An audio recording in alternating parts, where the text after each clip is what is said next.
And we have apologies for absence. We're all here. Declarations of interest from anybody? None. I have one, sorry, Chair, I've got one transparency statement from Councillor Logue regarding item 9. As a close family member is involved with Balmacara Community Trust. However, as the item is just for noting and no decision is being made, he will remain in the meeting. Fine. And the minutes? Anybody? Do you all accept the minutes, past minutes? Yeah. Now we have a presentation from the Scottish Fire and Rescue. Mike Collier. Good morning, Chair. How are you? Fine, thank you. And you? Yeah, good. Good, thank you. I apologise for my tardiness. Ben sent me a message there. I thought it was 10:30. I was just ready to click in, so I apologise for my tardiness. It's nice to meet you all. I think we'll do some sort of introductions because normally I would do a full report for you on some of the and I've got some of the figures beside me, but I think it's probably more important in this particular issue that we introduce ourselves so you get an oversight of who we are, and then we can talk about the report. Is that okay with you, Chair? Yes, certainly. Liz Craft, put up your hand. Yeah, Liz. There's Liz. Okay. And Patrick Logue, put up your hand. Yeah, there's Patrick. And Christopher Burt, he's there too. So hand up. So you met Anne and Biz Campbell. So. Okay, right, lovely to meet you all. So I'm Group Commander Mike Collier for the Scottish Fire and Rescue Service. I cover the Highland West region, which is from Glencoe up to Kinlochbervie and includes Skye as well. So it's a fairly substantial area across a number of committees. I've 4 station commanders underneath me, one of which is Ben, and I'll introduce him in a minute. And Ben covers the Ullapool area up to Kinlochbervie, and I have currently Ian Baker, who covers Kyle of Lochalsh up to Gairloch and Altbeeve, so just below Ullapool. Ian will be moving on to pastures new. He is lucky enough to be retiring, so once I get the new station commander in there, we'll bring them into this meeting as well. So without further ado, I'll let Ben introduce himself, and that'll give you oversight of who he is. Thank you. Morning, everybody. Morning, Chair. Just a wee short thing. My name is Ben Liversedge. As Mike says, I've taken over working at Ullapool District Office, looking after the stations on the lovely northwest coast of Scotland. Bit of background for me, I've just moved. I live in Perth and Ross, but I've moved up to Ullapool just myself. I've left my family down there. I've done 27.5 years currently in the service. That was, and a lot of that work was with on call as well, so we'll discuss all that when we're there. So that's a bit about me. I'm looking forward to finding out what's going on in the area and helping out when we can. Can I ask how far east you go? I'm speaking from Strathpeffer, and that's hardly west coast. How is the east side of our ward covered? Well, I'm based in Ullapool, but obviously that's not one of my areas. However, if any fire cover area, we can go anywhere in the Highland of Scotland, so we can get cover from there. So Strathpeffer more likely be covered from any officer area that's in Inverness kind of area, because that's Invergordon, Inverness kind of cover Strathpeffer area. It's not my ward, however, but if they need us for any incident, then we'll turn up. It depends who's the closest officer will turn up. So that's what happens with Strathpeffer as far as I'm aware. Okay, if I could just come in there, Councillor. So yeah, you're absolutely right. The Strathpeffer area is covered from our sort of Dingwall stroke Inverness area. Currently, the station commander that's in there, we could certainly ask him to provide some input if you require. Some of the statistics I get cover your area, so therefore I'm able to relate to some of them and discuss some of them with you. If we have no option, then I would certainly get if I've not got a response for you, I would get somebody else to come back and feed that back into you with any of your inquiries you have. Is that satisfactory? Yes, yeah, that's fine. Okay, so, and I would just reiterate, Ben and I are both got a number of years to go. We have no intention of going anywhere. So we're here for the long haul to ensure that we do the best we can in our area. I've been working on Skye. I started in Skye in 2018, and then I moved down to Fort William in 2020, and have enjoyed thoroughly working with the on-call and some of the challenges we find in the area, particularly around staffing, which I'm sure we'll talk about a little bit of as we go along. So if I was just to cover the report, if that's okay, unless anybody's got any questions for me on some of the matters I covered there. Nope, no voices. That's good. So obviously this is based on our quarterly, and I had a quick look at the report for the previous 6 months to make sure I was up to speed. So I don't see anything that's causing us any major concerns. There were a number in April, there were a number of accidental dwelling fires, which I had a look into, but across the scope of your accidental dwelling fires, they tend to be, it looks like cooking and elderly, so maybe we've got a bit of work to do there, and I'll speak to Ben and Ian about that. And they're quite well spread out. A couple in Gairloch, so I'll look into that one. But overall, quite well spread out. No focal points that we would say would require a targeted response to that. But again, part of our home fire safety strategy, engaging with our community members, will focus on that and ensure that we address anything that's coming forward that way. Deliberate fires, they were a number that are very low, and we tend to find that on the western coast that deliberate fires are low, and generally speaking they all relate to grassland or outdoor woodland, etc. So we have 4 for the year so far. A couple of refuse in Kyle, and I think this will be your area, Councillor Strathpeffer, Muir of Ord. So we'll have a look at those and make sure there's no pattern there. But again, then it's been grass after that. What does tend to focus, unfortunately, in our area is road traffic collisions. Now, road traffic collisions, unfortunately, or fortunately, during the period of COVID, were significantly lower due to the reduction in travel. We have unfortunately seen a spike across the whole of the Highland. I don't know where you are, but I know that Police Scotland and my colleagues have been particularly busy on the A9. We have had a period of RTCs in the West Coast as well, and unfortunately some of them have resulted in injuries and fatalities. We will, of course, work with our partners very closely on that and try to get that message of safe driving across. Sometimes it's frustration, sometimes it's carelessness, sometimes it's frustrations, but any life lost is a tragedy, and we need to ensure that we're getting that safe message across. We do work with our younger community members and Safe Drive. That goes on in the Highland and the Inverness area. I actually have a course going on in Skye just now of fire skills, where we're talking to the very young about how they should look after themselves in their communities, how they look after themselves in their properties, and so on and so forth. So there's a lot of work goes on there as well. My station manager Carla Stevenson's working on that, and I'll get feedback on that this week. So we will focus on that. There is a pattern with the 832, which is the sort of Garve up Dundonald Road. We've got a few at the junctions there. Glen Shields tends to be another area that we tend to get some there. I have personally attended some of these as well. So we will work with the Police Scotland very closely on this, and any persons in those areas that we can do so, to especially get that message across to local communities and local community members. We recognise that tourism traffic can be challenging. I'm sure we've all been subject to that, but they tend to be driving at lower speeds. So any accidents they have tend to be less significant, and I think it's generally, and without being, casting any aspersions on any individual, it's generally speed that causes some of these things.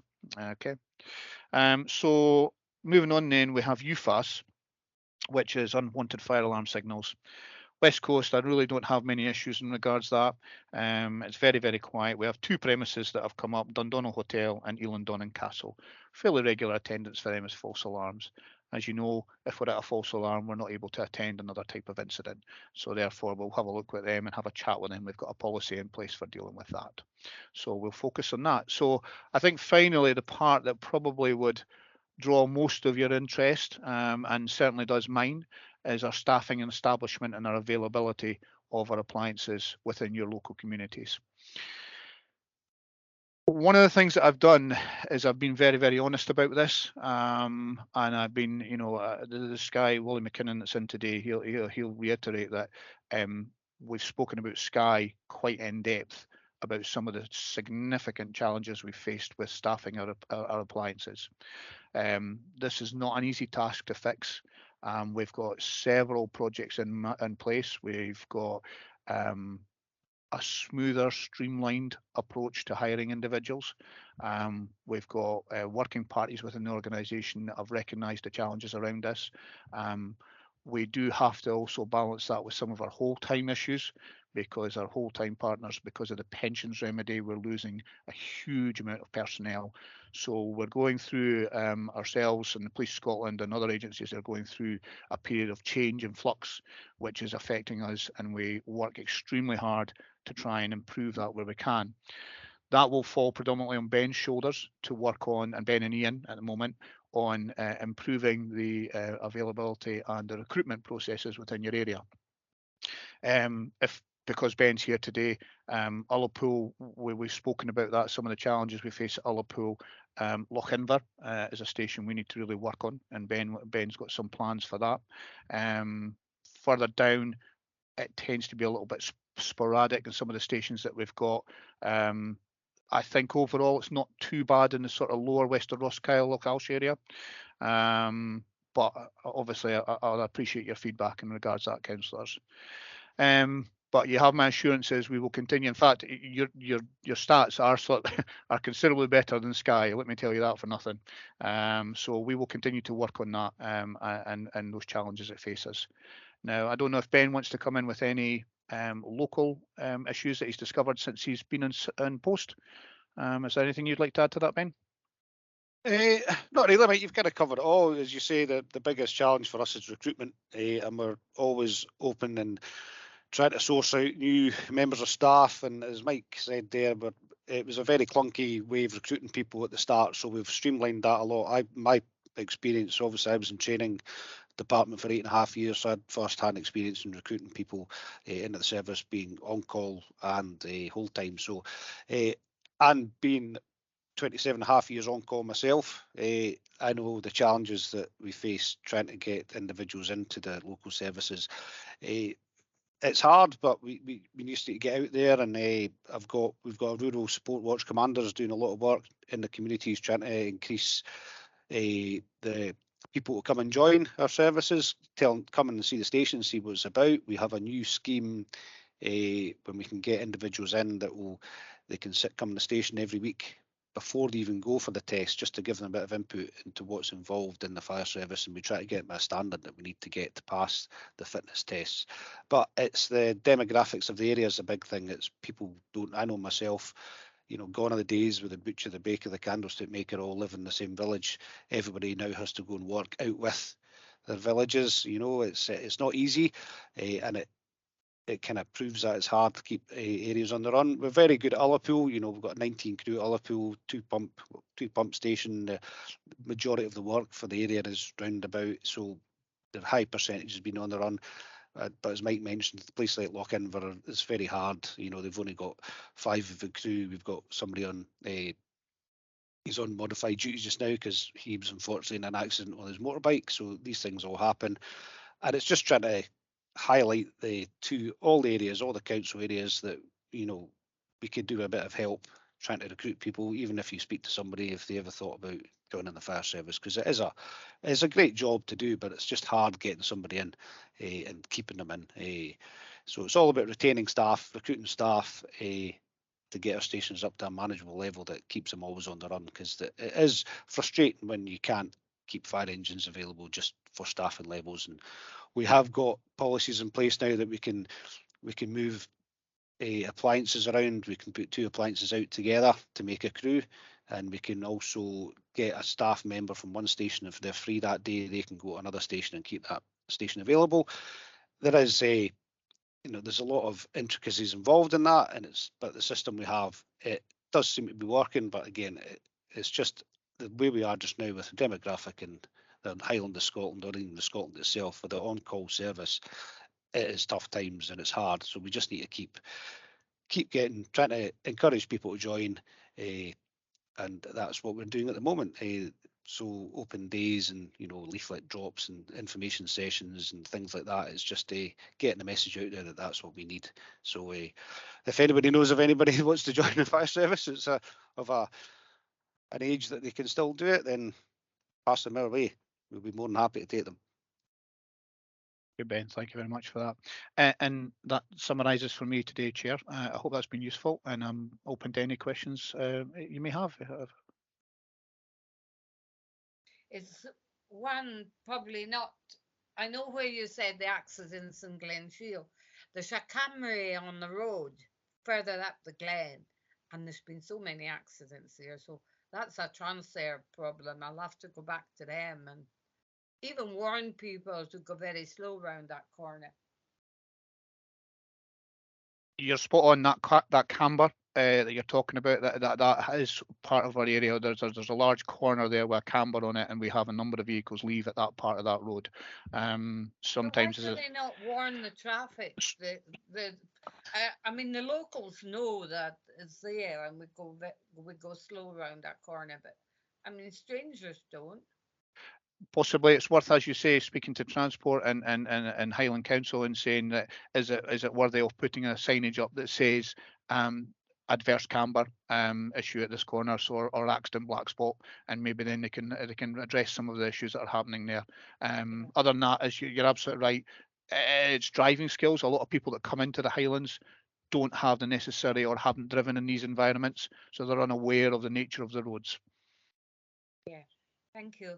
Any other member got any questions for the fire board? No? No, that.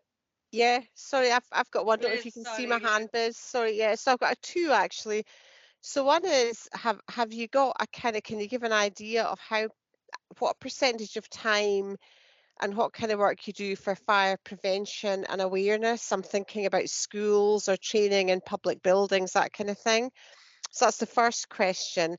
And the other one is, I just wondered if you had noticed any difference or if there was being any kind of follow-up audit done since the implementation of the new compulsory fire alarms that are now, you know, that we now all have to have in our homes. Thanks. Okay, two very good questions, thank you. And I'll take the first one. So it's not a defined time that we have. We are operations and we do service delivery, as we call it, myself and Ben. So we have a prevention and protection team. So part of that is that they are based in Inverness with a number of outlying officers. What will happen is there'll be with two distinct elements: community safety and legislative fire safety. So the community safety we will deal with. We will have those engagements at schools. We will organise meetings, particularly when you think about it, and it's not really a problem in your area, but bonfire night, for example, there would have been a lot of proactive work prior to that.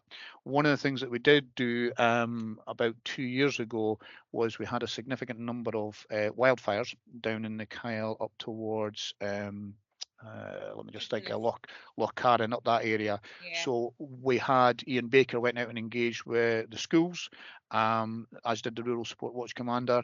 They then met with the Woodland Trust, the Scottish Forestry, and they also came in. So there's a lot of partnership working, and that's one of the key things that we will do going forward, is engage heavily with our partners so that we have a joint message at all times to individuals, and there's no dubiety about what we're talking about. You know, we look at the wild camping guide, and to be honest, that's more what affects your area in respect to that. But absolutely, that engagement at school level, that engagement within public bodies, private industry. You know, we've talked about Eland Donnan and Dundonald there, just saying to them, why are you having these issues? And then that'll be our legislative team that would come out and have those conversations. So it's an ongoing thing, and it will always be part of our statutory role to do that. So, but it's a very difficult one to say it's a percentage. It's more of a balancing of scales, if you like, in respect to that. Okay. So the compulsory fire alarms, and I'm a legislative fire safety background as well, is when that was introduced, that created a real desire for the public to have them implemented by us. But of course, you have to meet a certain criteria to have those standards put in. So the people that work within the P&P department, they've managed to successfully negotiate, I would say, the requirements, because I don't know if particularly it was sold well by Scottish Government. Everybody expected on that day in February, you must have an alarm system in place. What we're finding is that people are moving towards it gradually. I will tell you, as somebody who's looking to buy a house, etc., the number of houses I've gone to do not have them fitted, although it's supposed to be part of the home report. So it'll be a slow process, I think. I think what will happen is as the price bracket changes, it becomes much more commonplace. We'll see more and more of them in there. But we certainly look at the most vulnerable, and that is absolutely the most vulnerable in our communities, and we fit those where we can. Other than that, it's still single point, and we encourage people to go and get the linked detection. So what we will find is, I think over the next 2 or 3 years, we'll see sort of trends happening, and we'll see reduction in requests for home fire safety visits and fitting of alarms. We might still get visits, because we'll move to what we call a well-being visit. That's kind of something that we're looking at in the future, more of a holistic approach to well-being within the house. So that's something that we'll be moving towards. But I don't know if that kind of answers. I'm not doing a politician's thing, but I hope that answers. Maybe it'd be quite a good idea for new houses to have sprinkler systems and a grant given towards them. I couldn't disagree with you in the slightest. The sprinklers in the new builds, I think it's actually compulsory now in some of the domestic premises. I'd need to go back and look at some of the stats, etc. But I know that in America, for example, it's part and parcel of builds. And we will eventually probably move towards domestic sprinkler systems in all new builds. And I see Ben's nodding here. He might be more aware of that from coming up from Perth, that it is part and parcel what we do now. We're not involved in that as part and parcel of the development of sites, etc. Retrofitting can be quite challenging. If you think about your houses in the Highlands, which are made of stone, etc., retrofitting means that they're external, they're not hidden, and people can be put by that idea. But without a shadow of a doubt, a sprinkler system is the most effective way of preventing any substantial damage to a premise. Thank you, Mike. And thanks for your presentation this morning. If there's no more questions, we'll move on to the next, which is, thank you. Bye, Mike. We'll let you go. Okay, thank you very much. Bye now. Ben, bye. Now, the next item this morning is Housing Performance Report by Roddy McLeod. Roddy, are you there? Thank you. Thank you, Chair. I'm just having a bit of trouble with my camera.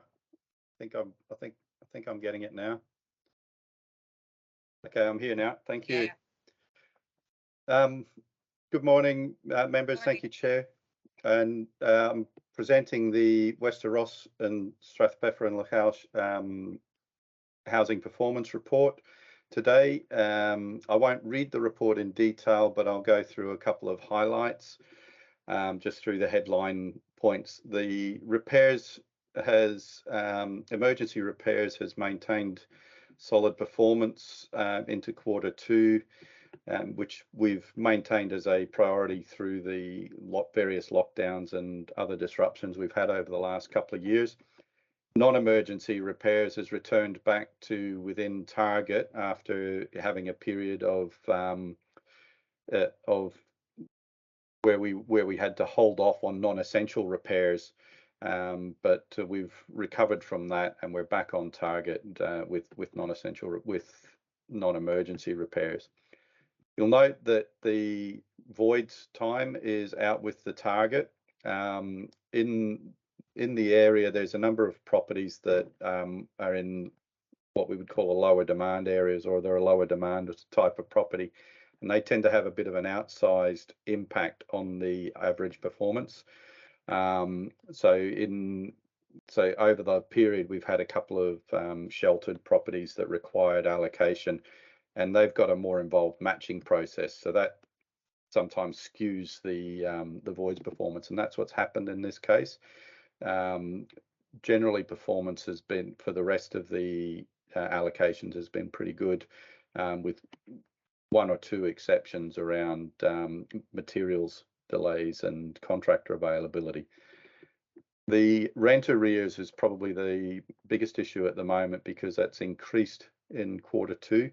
I'm sure you're all aware of the cost of living pressures. I don't need to go into too much detail about that, except to say that we're conscious of that and the impact on our tenants. So we're taking some steps around funding some energy advice so that people can access warm home funds, and also some specific support targeted towards our tenants, particularly working tenants on low wages, and where they can access support and maximise their income, essentially. Homelessness is the figures for that are aggregated across Ross and Cromarty, and we're not able to split that into the various wards just yet, although we are working on that. But it's still within a bit of a broad band in terms of the numbers of presentations that we would normally expect.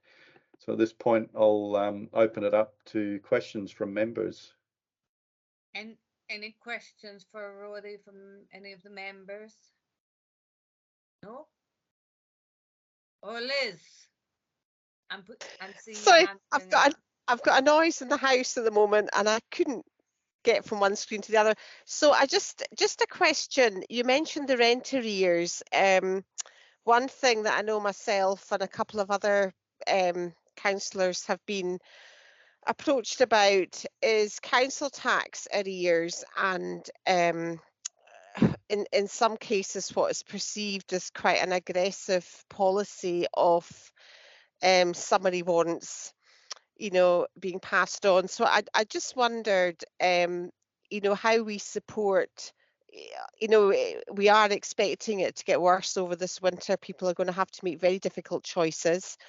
And council tax and rent are very possibly the ones that won't be paid. So I just wondered if you could advise on how we take that forward with council tax. And also just clarity about if people come to us concerned about rent arrears, how do we take that forward to yourselves? Thanks. Okay. I don't have responsibility for council tax, but our teams do work very closely with the any service that where there's a debt. We do refer people onto debt assistance and debt advice to help with that.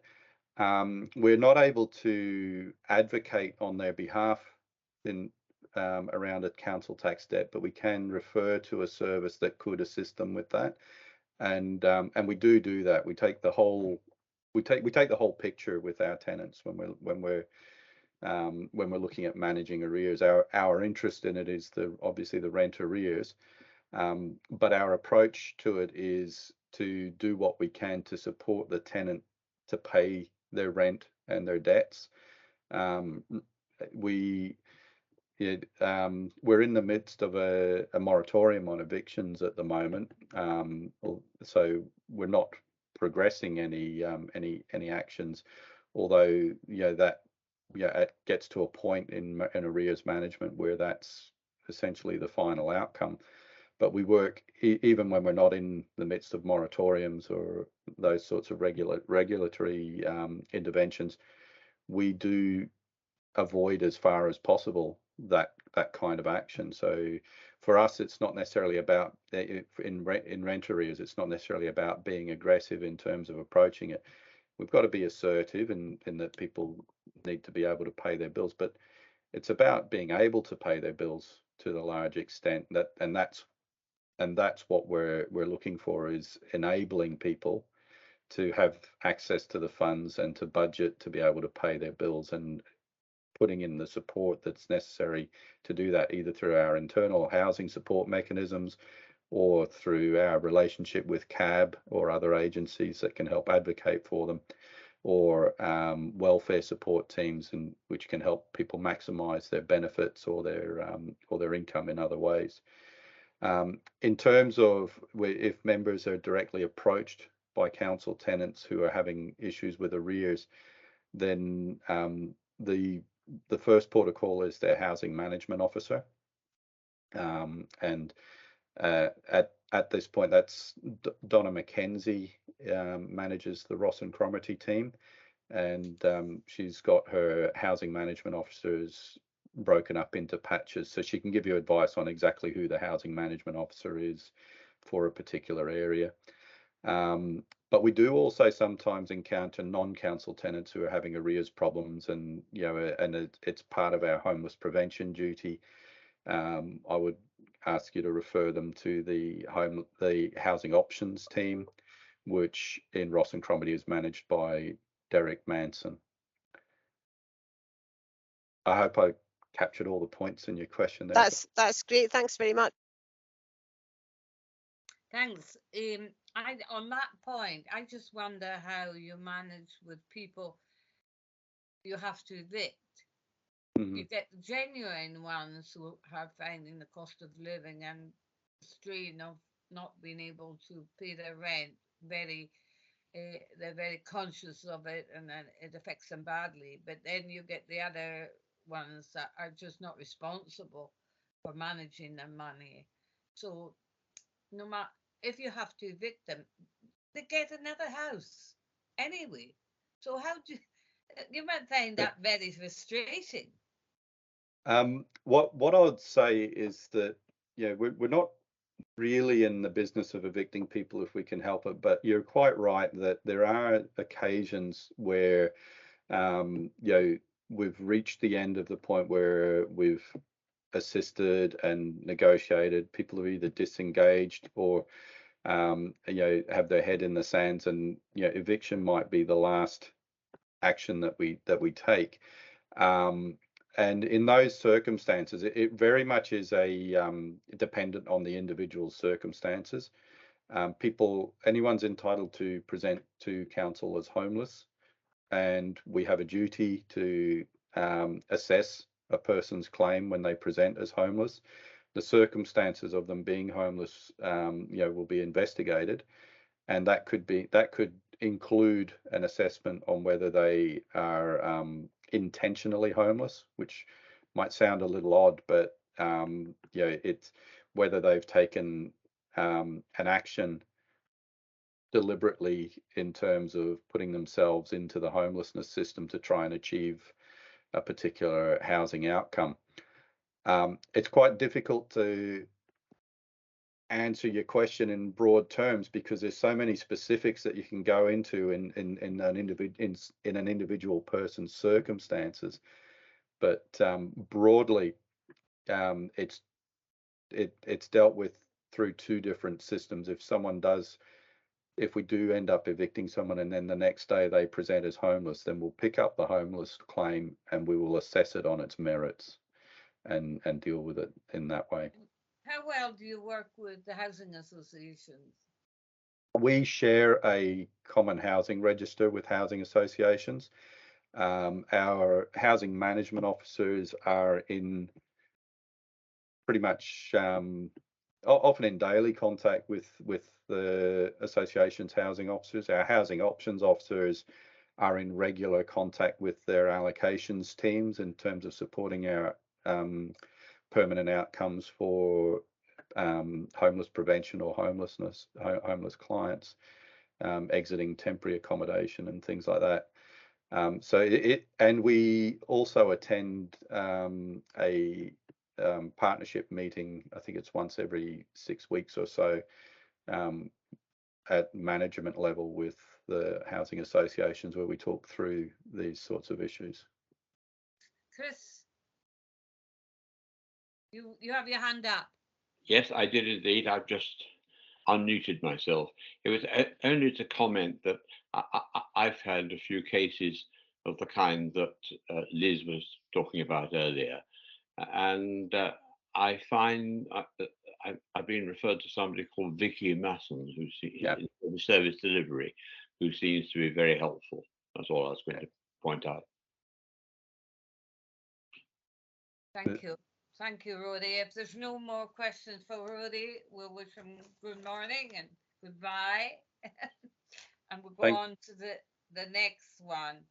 And the next one is the Western Ross Lochalsh Access Rangers presentation by Phil Wade. Phil, are you there? Yes, I'm here and just get myself visible. Hopefully you can see me. And things from here. Right.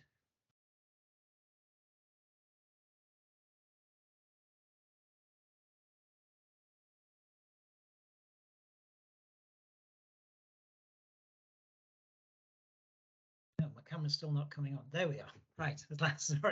Sorry about that. Nice to see you this morning. Thank you for inviting me along. Yes, I was asked to present to you the data that has been collected by the Access Rangers this summer as they've patrolled around the Ward 5. We've had 4 rangers. I'll go through the slides in a minute. As some of you are aware, I presented earlier to a business meeting about the work that the rangers had done, and we showed a number of photographs and some of the detail of what they've encountered this year. So I won't repeat all that. So it's really just concentrating on the actual figures that they've collected in monitoring the sites throughout Wester Ross. So if I go into the slideshow now. And is that visible to you? No. Okay, sorry. I think, yeah, I hadn't pressed the share first. Is that must be visible now, is it? We'll be ready for you. We're still at the last presentation, Susan. Okay. Okay, is that visible to you now? Yes, I'm seeing. Yes, can see it. Yes. Okay. Great. Right. And right. Okay, so the data for your ward. So to recap, that's on the sites that the rangers have monitored, and the 4 rangers that cover most of, well, there's 5 actually cover some part of Ward 5, but 3 are completely within the ward, in Lochalsh and Glenelg, Birch, Southwest Ross, so the Applecross, Loch Carron and Torridon areas, you've got Gregor Watson, then Gairloch, Poolew, Dundonnell, Connacan.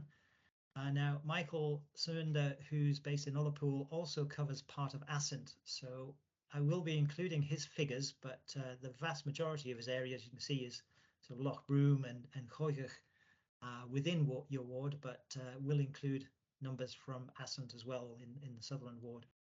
However, that's kind of offset by the fact that the Strathpeffer area covered by the Black Island Mid-Ross Ranger, I won't include the figures from that ranger, so they should hopefully sort of balance out. And this is the chart of the figures, and those highlighted yellow are where they are higher this year than last year. You'll see a little bit of a mixed picture. If you're looking down at the totals here, obviously we had slightly started a bit earlier, so the number of sites and patrols that the rangers did this year has increased, and the general picture has been that cars numbers roughly the similar, but a little down on last year. Motorhomes are higher, the higher number of motorhomes throughout the area this year, but a lower number of tents off-site this year. This may be because more campsites are open than last year, still recovering from the COVID period, and associated with that, the number of fires and the ones that we've had to put out that were potentially dangerous fires are certainly decreased this year. However, because of the number of vehicles has generally increased, we have had to issue a few more sort of warning notices on parking, and there has still been a considerable increase in the amount of litter that the rangers have collected. These are on the actual countryside sites away from the roadside, so not collected by the waste team. Toileting issues have been roughly similar, slight decrease, but the number of motorhome waste dumpings has increased. See, the reports that we've had to make on things like fly tipping or other incidents to environmental health or roads is down, roughly half the number of last year. And there's a bit of a mixed picture on dogs. Although fewer dogs were seen overall, there was slightly more seen off lead and possibly out of control. But I'll look into that when I get into the charts later on. Overall, very similar number of people seen, around 10,000 people, both in both years, and roughly about half the number of those have been spoken to, either as just providing a welcome and advice on where facilities and things can be found. But what we do make a point of doing is obviously advising on responsible behaviour and considerate behaviour to our communities. Looking at those figures in a bit more detail and across the sort of 4 sections of the ward, see there that visitor numbers are roughly similar in both years, last year and this year. We've got recorded that the number of vehicles is slightly down, but the number of people observed is slightly higher. So as I say, if we average that out, it's a roughly similar picture. Because obviously not everyone we see will see their cars, depending on where the rangers are patrolling.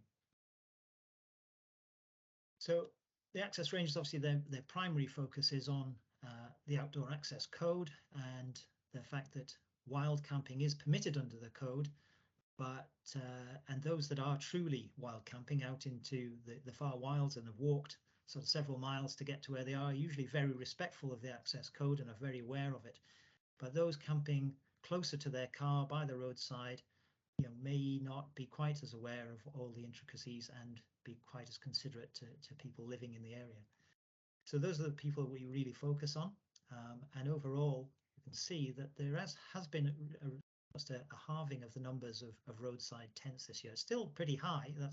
That figure of 812 tents throughout the ward is still considerably higher than the pre-COVID figures, where we were probably just having the odd incident and certainly never really reporting on it. So the number's still high, but half of the amount of last year. See that that reduction is spread across the area, but a big reduction in the sort of Applecross, Lochcarron area, and Torridon area.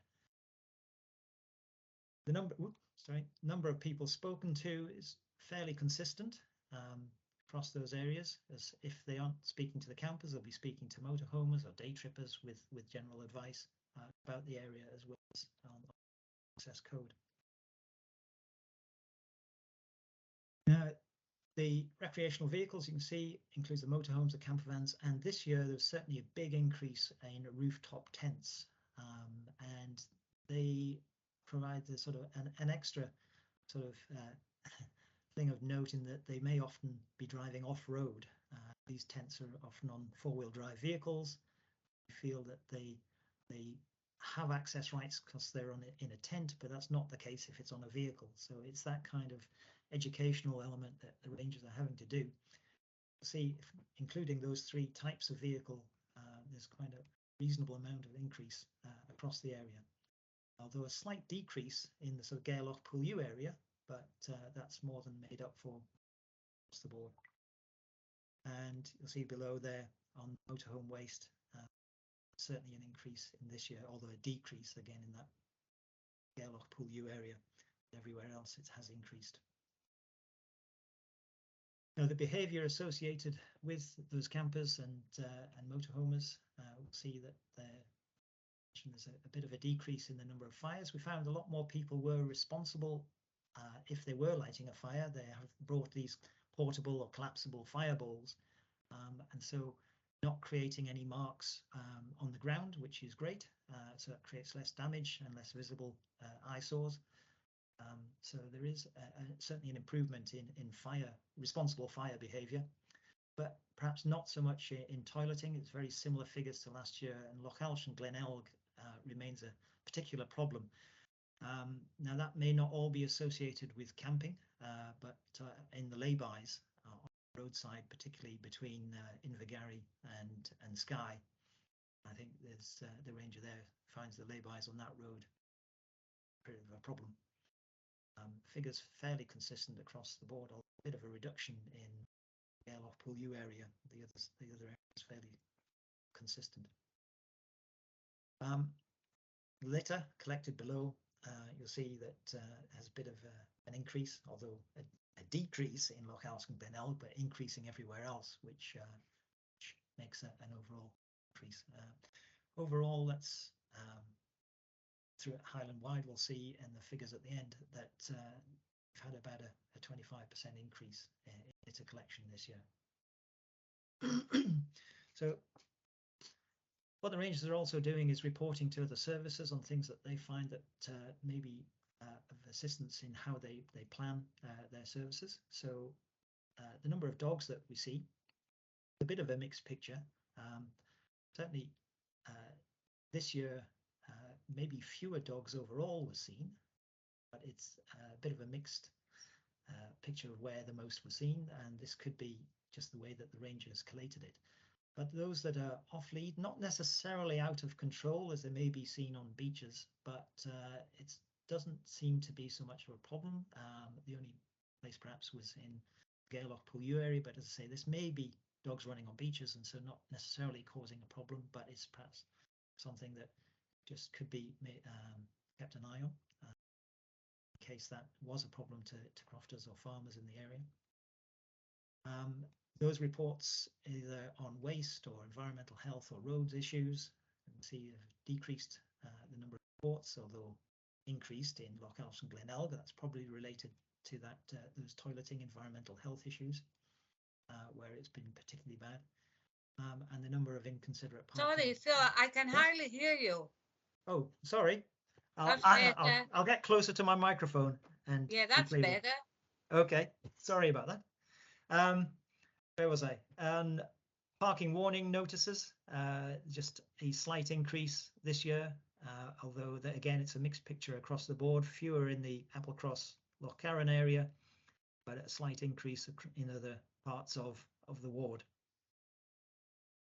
The headlines figures throughout Highland, of which the rangers have found in all 18 patrol areas, are these that over the 6 months they've increased the number of sites that they visited by 30% on last year. We did have a couple of extra staff this year, which has probably helped increase that number. Motorhome numbers across the whole of Highland have increased by 50%. So you saw a slight increase in your ward, but that's also increased even more greatly in other wards. And the off-site tents, the roadside camping has dispersed a bit from last year. The real busy areas were Durness, Assington, Arisaig, but that also included Applecross was a very busy area last year. They've shown decreases, but there has been increases in other parts of Highland, such as Glenetiv and Loch Ness. But overall, there has been about a 15% reduction in roadside camping. Excuse me. Fires, we saw in Ward 5 that there's a bit of a reduction in the number of fires, but Highland-wide, it's roughly a similar figure. So perhaps that responsible camping hasn't been as widespread as it across the whole of the Highlands, with 100 needing to be extinguished, which may have caused a potential risk. Outdoor toileting incidents have shown a bit of a 33% increase, and Lochalsh within your ward is one of those problem spots, along with Loch Ness and parts of Skye. Litter, we saw there was a bit of an increase and a 25% uptake this year. Motorhome, although it's increased in Ward 5, has reduced over the whole of the Highlands from about 80 down to 62. And observing those figures, sorry, those visitor number figures that we showed earlier on, reflected right across Highland, with it doubling, in fact, over this year than it was last year, which has meant that the rangers have doubled the amount of people that they've spoken to.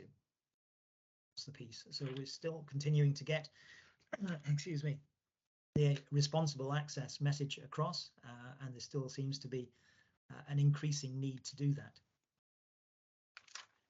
So that's my presentation of the figures for this year. I hope that's given you a bit of a picture of the visitor season that we've just experienced.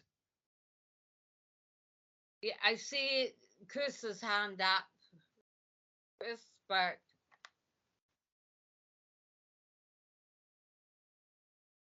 can't hear you, Chris. Chris, you're on mute. Oh yeah. Can you hear me now? Yes, now. Right. It's not a very pleasant question, but this matter of outdoor toileting, how do you define an incident? Do you mean it's a question of finding feces, human feces, or what is it? In most cases, yes. There may be some differences in the way the ranger records it, but we do say certainly if there are feces there, that counts. But also if there's a little pile of toilet paper, then that would also go down as an incident. Yes, I see. Yes. So, but it's how can I put it? It's limited to defecation. Yes, because we certainly obviously couldn't count any No. urination. No, we're not going to be there at every occasion. That would be a bit difficult to spot. Yes. Thank you. Anybody else with any questions? No? Oh, well, Phil, you're getting...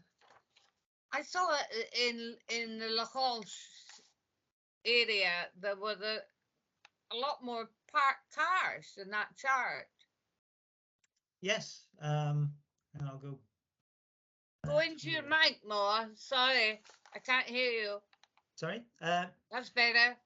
Right, yes. Yeah, the number of parked cars, vehicles has certainly increased up from what, just about 2,500 to over 3,000. So certainly an increase there. Yeah. And what do the rangers ask them if they're not in parked areas just to move on? No, it depends where the park. Those figures recorded include car parks and good locations. That doesn't mean that they're all parked in bad locations, but it's just to give an idea of the numbers that are in the area. So if it's in the car parks with the meters, with the not an obligation to pay, but a willingness to pay, that's included in their numbers. Yes, and when we drill down into those figures to individual sites, this is information that can help Shane plan where he might put in invitation to pay parking sites. And we'll be discussing that with the parking services team at a later date.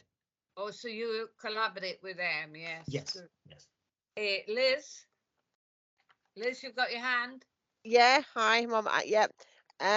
So it's just a couple of comments. One was that some of the feedback, because it's great the rangers have been coming to the community council meetings. So some of the feedback that we've been having was that there was a reduction. They thought they'd seen, maybe it was just anecdotal, but a reduction in kind of party tourism and more an increase in the kind of tourism we want to attract, which I thought was positive. I'm not sure that that's reflected in the figures that you've just shown. And the other thing that I think is just so crucial is that there's a lot of information going out with the camper van companies, false information about where they can park and what they can do. There's a lot of apps out there. And I know that some of the rangers, well, one in particular, has been able to influence that app. And I think that's something that we have to address going forward. And also with the toileting, it really quite depresses me because there are fantastic, mainly community-run facilities, certainly all over Wester Ross. There's very few spaces where you've got a long period without access to a facility. So it's just a wee bit disappointing to see the number of toileting issues by the sides of roads. So yeah. Yes, I'll take your last point first. So yes, we do find that both last year and this year, you know, the Lochalsh road, the road between Invergarry and Kyle, is a bit of a black spot for this, and you know, it's just whether there's any possibilities. Chocolate's got the comfort scheme last year. Sorry? Glen Shield Chocolate's got the comfort scheme. Yes. Before that, there was a little hat that the Glenelg people collected the papers in every day, and they were going behind there. But I don't see so much of it now. Yeah. Yeah. I live there, you see. Yes. I suppose what we're trying to encourage is whether there could be any more comfort schemes in that area, because it's a thought. It's obviously we don't know the proof behind it, but whether people are coming up from the south, getting to Fort William, having something to eat, and it's just gone through the system by the time they get to Lochalsh on their way to Skye. You know, whether that's a good working theory, I don't know. But anyway, the other thing that you mentioned on the apps and the motorhome information, we actually have been able to keep a few rangers on part-time over the winter, and one of them I've actually tasked with researching all those apps and sites that have information, and to see whether they need updating or reminding of the correct information, and we will contact as many as we can with his work over the winter. Yeah, good. Chris, is that an old hand or a new one? It's a new hand. I put the other one down and put this up. No, it was simply to ask that it was very interesting to have similar data to which you presented for Mid Ross and Strathpeffer. Yes, that might take. I can certainly look into that. It'll take a little bit more time to pull out, because I say it's in with the Mid Ross and Black Isle data. So what I can do is drill down into the actual sites of the Strathpeffer and Lochalsh Garv area. Yes. But as I say, it's a little bit more involved to do that. Well, it's all part of Ward 5, so of course Yes. We're interested. Yes. Now, as I explained at the start, I know I'm kind of adding Assynt into your ward, but I'm taking the Strathpeffer area out because that's the way the rangers have collected the data. It can be done, but it'll just mean actually omitting some individual sites and adding in others. So it just is an extra layer of analysis. And I'm afraid it just takes a little bit more time than I had just now. It would be useful, yes. My apologies. No, that's fine. I'm sure we can get to do that, but yeah, if I'll work that out and send that through to you individually if you like. Yes, please. Thank you, Phil. Yep. Thank you very much, Phil. Nobody else got any questions? No? Well, good. I wish you good morning and the rest of the day, and thanks for your presentation, Phil. Okay, thank you very much. Thank you. Bye. Thanks a lot then. Bye. Your screen is the film is still. That's it. It's gone now. Now the next is what a group that I have been involved with since they really started, and the amazing work they've done in Lochalsh area. And it's great to see Susan Walker here today to give a presentation on what they do. They fed people right through COVID. They worked right through COVID.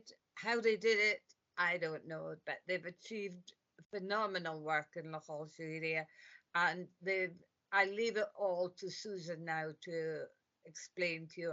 I could go on and on about them, praising them, what they do, but I'll let Susan explain to you. Okay, thanks very much. Yeah, my name's Susan Walker, and I'm employed by Highland Lochalsh Community Trust as a community development officer. And I've got a presentation about the work that we've been doing.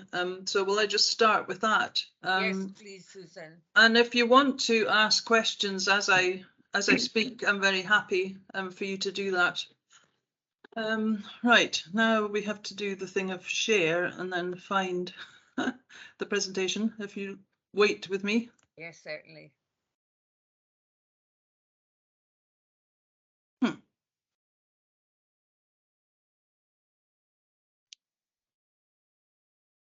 Right, I'm clicking my window thing. Oh no, here it goes. Sorry, it's just being a bit slow.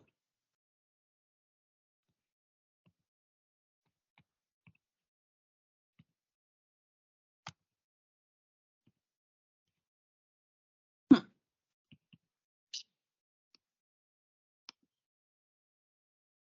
don't know why this is being so excruciatingly slow. Sorry about this. So What are you currently seeing? we're seeing all the names of Fiona Welling right down the page. Right, it didn't open the thing I wanted. Can you see it now? No, it's just No. Fiona Welling history. Fiona Welling's name right down the page. Outgoing. Susan, can I suggest emailing it to William McKinnon or myself and we'll share our screen?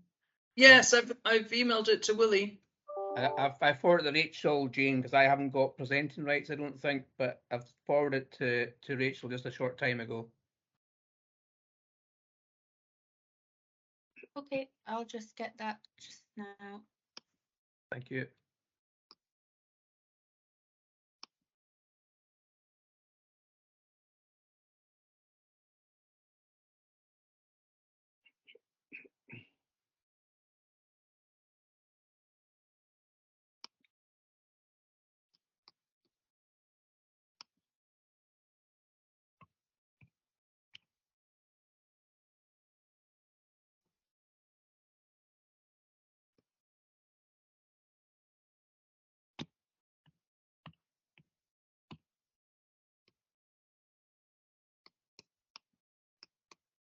You can see it now. See it Lochalsh now? Collaboratives. Thank you. Could you put it onto slideshow? Yep. Great, thanks. Yes, so this project has been funded by the Scottish Government's Investing in Communities Fund. It was initially a 2.25 year long project that started in April 2020, and we actually then got an extension of funding, so it's now funded until the end of March next year, 23. We have applied for additional funding to keep it going, but we won't hear whether that's been successful until February next year, February 2023. So i.e. only a month or so before the project actually ends. But yeah, if we could move on to the next slide, I'll tell you what we've been doing. So before I was employed by the Trust, starting in, I think it was 2019, there was an idea to set up this organisation that was then called, or people decided to call it, the Lochalsh Collaboration. So anyone can join or send a representative to the Lochalsh Collaboration if they're part of either Community Council, Community Trust, or any other organisation. It's met since 2020 when I started in April. In fact, during COVID, we were meeting weekly, Biz? I think Yes, we were. Yeah. We were doing so much work to help people with issues, food issues. Yeah. Everything. So when I first started, instead of doing the project that I had been contracted to do, I was just moved on to doing the whole COVID community support stuff. So we probably did that wholly for getting on for 6 months. And as I say, very regular meetings. At times we had 23 or 24 people attending the meetings, and Highland Lochalsh Community Trust acted as a sort of anchor organisation to bring in COVID funds that then was dispersed to other smaller organisations, and did quite a lot itself, including food vouchers and blessing boxes and all that kind of thing, and just supported the other. There were lots of just community councils or just groups of people who decided to take it upon themselves to provide COVID support. So we kind of, the Lochalsh Collaboration meetings were just a central discussion point You about. were like an anchor to all the other bodies. Yeah, and made sure everyone was coping. And we also started a community newsletter, which allowed us to tell everyone about what was going on or where they could get support or whatever. So from and the distribution of the newsletter was amazing. It was put around every household in Lochalsh. Yeah, by a team of volunteers in each area, who were anyhow going out to people's houses to help deliver groceries and all the rest of it, and they took it upon themselves to hand deliver the newsletters. That carried on, I think, for about 6 months, or longer, possibly, can't remember. So from about late autumn of 2020, I started working on what I was meant to be working on, which was to help the community write a community action plan. So if we move to the next slide. So we did a lot of work just to let everyone know what we were doing, a big promotional campaign. So we had the newsletter, had regular articles, press releases. When we got close to the time of the survey, we had a load of promotional material, big banners and things.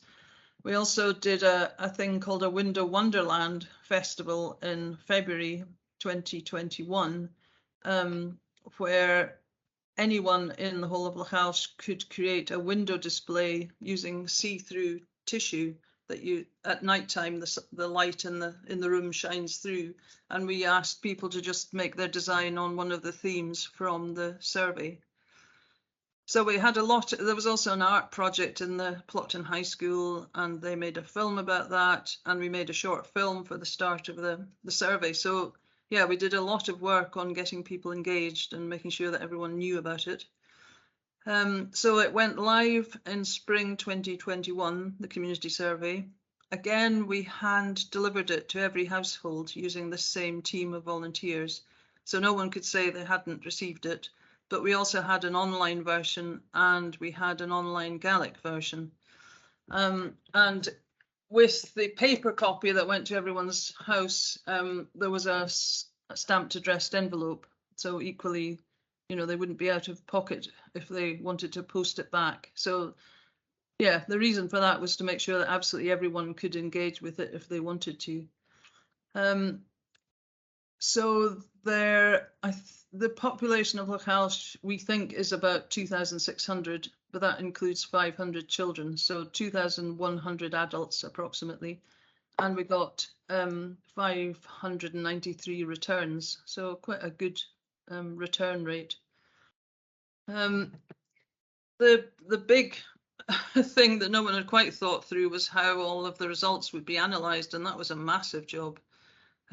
But we were lucky to get a Scottish Government analyst for 5 days on a scheme that they have to help to analyse the quantitative data.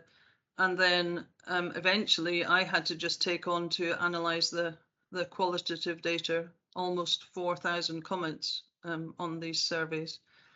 So it was a really big piece of work and really incredible value, high standard of responses we got from people. People had obviously thought really hard, some excellent comments and a lot of unanimity, lots of people agreeing about what needed to be done, what the priorities were.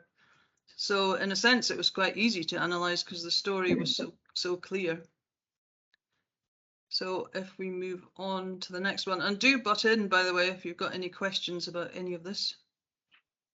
So I collated all of the results into a big detailed community survey report that's over 50 pages long with all the facts and figures and statistics, and then also produced a summary report, about 10-page report, so that anyone could just quickly get a sense of what it was about. And we then used those results to write a Lochalsh Community Action Plan. So that was written by a small group from the Lochalsh collaboration who all worked together to write the plan. And we eventually launched it on the 24th of September, just recently, a month and a bit ago, at a really excellent day in Dorney with lots of people there, and lots of community councils and community trusts brought displays about their work and what they're planning to do. Malcolm MacLeod was there from Economic Development. Yeah, and HIE was represented, and Lochalsh and Skye Housing Association, and we had apologies from a number of the other public agencies. We had a link in to a Scottish minister. Oh, that's right. Yes, the Scottish minister for, I can't remember his full title, Community Wealth and something or other, can't remember. Anyhow, yes, he couldn't make it, but he sent a video message to the day. And there also, we made 3 short films with local people talking about the community's priorities. So we showed those on the day, and they're also available. All this stuff, everything is available on our website. So there's a real wealth of information there about what Lochalsh, the community of Lochalsh, thinks and wants.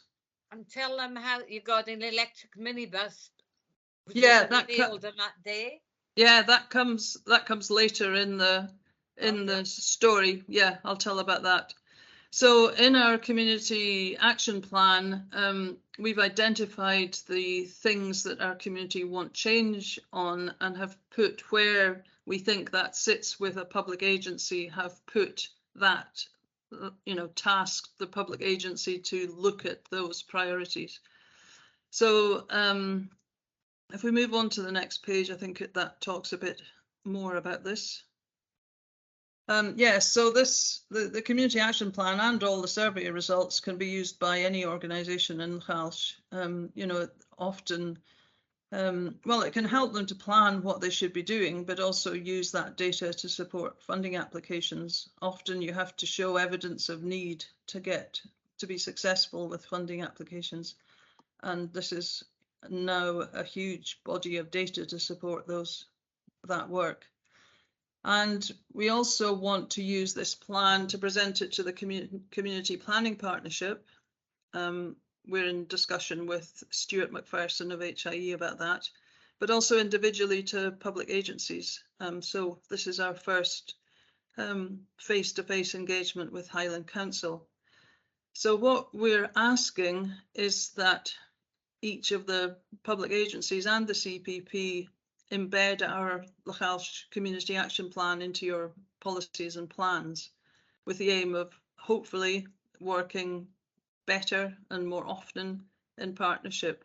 And obviously, as you can imagine, looking for better investment and services in Lochalsh. But I think, on the later pages, you'll see what we're already doing ourselves. So often it doesn't take a huge amount. We're very well aware that all public agencies are cash strapped at the moment, but we have a really ambitious, hard-working community. So often it doesn't take a huge amount from agencies to make our dreams come to fruition. So if we move on to the next page. So this is just a quick rundown of some kind of really key data that we found from the community survey. So these were the top 6 things. We asked people what are the good things about Lochalsh, where you live. So these are the top things: community spirit and neighbourliness. And this was being done just after COVID, when everyone was very grateful for the support they had got from their neighbours and community. So support during COVID, obviously, the landscape and environment, that's no surprise, and footpaths and outdoor access. People were very grateful for that. I think particularly during COVID, that there were so many opportunities to get outside. But they also really valued local retail businesses, well, local retail and hospitality businesses, and wanted to see more support being given to those.